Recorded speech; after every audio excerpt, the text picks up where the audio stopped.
the Quran seems to be structured with a certain sort of math and have a certain sort of depth to the things that it's saying. The problem with that is the Quran that you think is structured only goes back as far as 1924. Yeah. The 1924 edition. So this structure that you find today was not true or reality prior to 1924.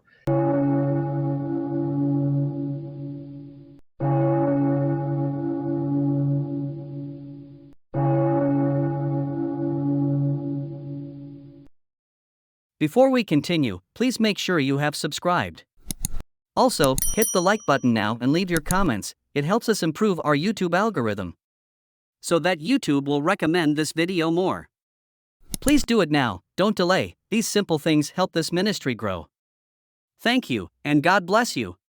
It was in 1924 where in Egypt they decided to standardize an Arabic text of the Quran for mass consumption. So then what do you say prior to 1924 when the structure and the particular Arabic text that you're following, the Hafs text, did not exist until 1924? I think one of the theories that I've had is that I don't know what kind of time frame God works in, and maybe he could have, maybe it might only be complete now. But that again, okay, that's that. You know. Of what benefit is it for the people in the 7th century, 8th century, 9th century, 10th century, when they could not appreciate this mathematical miracle to confirm to them the divine origin of the Quran, so that Allah leave them in darkness about its divine origin? Yeah, no, that makes complete sense. So I guess my next question would be, then who did come up? Well, it's not that impressive, really, is it? Then, so you're saying that the final Quran was finalized in what year? In 1924. I gave you the article right there. If you go to private chat, I'm going to show it to you. Fantastic. This is the fact here. This is it right here. Let me show it to everyone on the screen. Guys, take these articles free of charge. This comes from books that I research. I buy the books, and then I give you their information free of charge. So, guys, if it's free, you should study it and use it so that when people ask these questions, you're prepared. So here's that article. I'm going to show it to you right here. Let me go full screen. Let me do it this way. Okay. The 1924 Arabic Quran, an uninspired human compilation. And here I'm quoting from a book by a professor of Islam.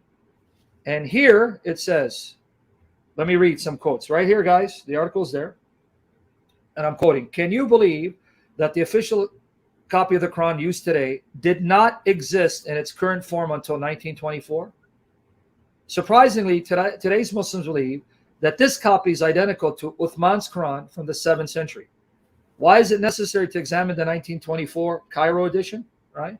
A little background is worth noting. So if you don't mind, I'll give you the background. You want me to read a little bit? Of course. Okay. Now, how did this 1924 edition come to fruition?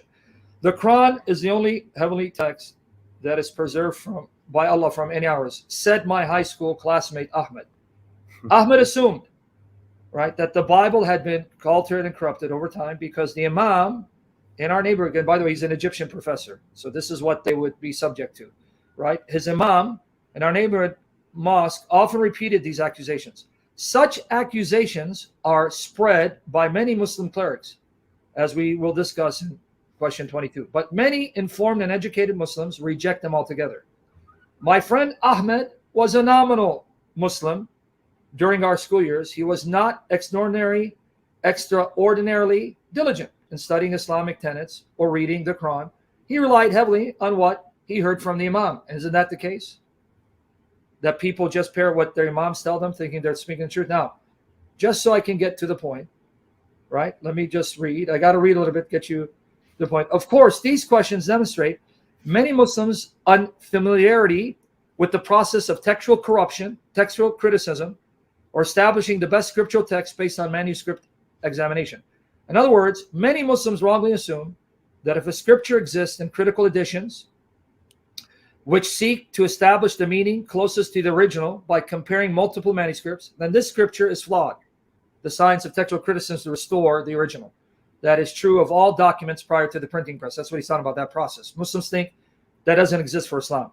This assumption is problematic because it assumes that the Quran has a different story, as if it dropped straight from Allah to Muhammad. It is to them a text from frozen in time, from Muhammad's proclamation to the supposed writing of the proclamation on various materials, to the compilation of the caliphs, right? To the copying of manuscripts by scribes throughout history. Furthermore, this unedited text matches the 1924 Cairo edition exactly. But now here are the facts, guys. But this is impossible to support with evidence. Many manuscripts of the Quran written throughout Muslim history, when compared to one another, this is a fact, by the way, reveal ample differences, scribal errors, and obvious variants. These discrepancies are addressed in question 15. This is from the book I'm quoting. Simply stated, what many call the unchanged and errant copy of the Quran is actually a 20th century project. This is what Quran you're reading? That's standardized all over the world.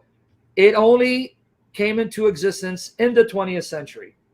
Not surprisingly, the editorial board responsible, it's right there, for the 1924 project stated in the final copy that the project was a result of significant concerns, there it is, significant concerns among Muslims regarding errors in copies previously used in Egypt's local schools. So the reason why they standardize it is because the schools were using different Arabic Qurans that were at variance with one another. And they were concerned because when you go to this school, you're reading a particular Arabic text, and then you go to that school, they're reading a different Arabic text that's not identical. So they said, you know what? We're going to squash this problem. We're going to standardize one text, and they'll all follow it, the 1924 edition.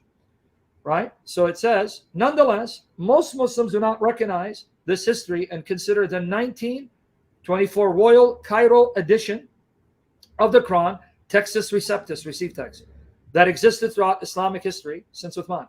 This copy has become the official Quran. Still, there's a deeper problem with the 1924 Cairo edition.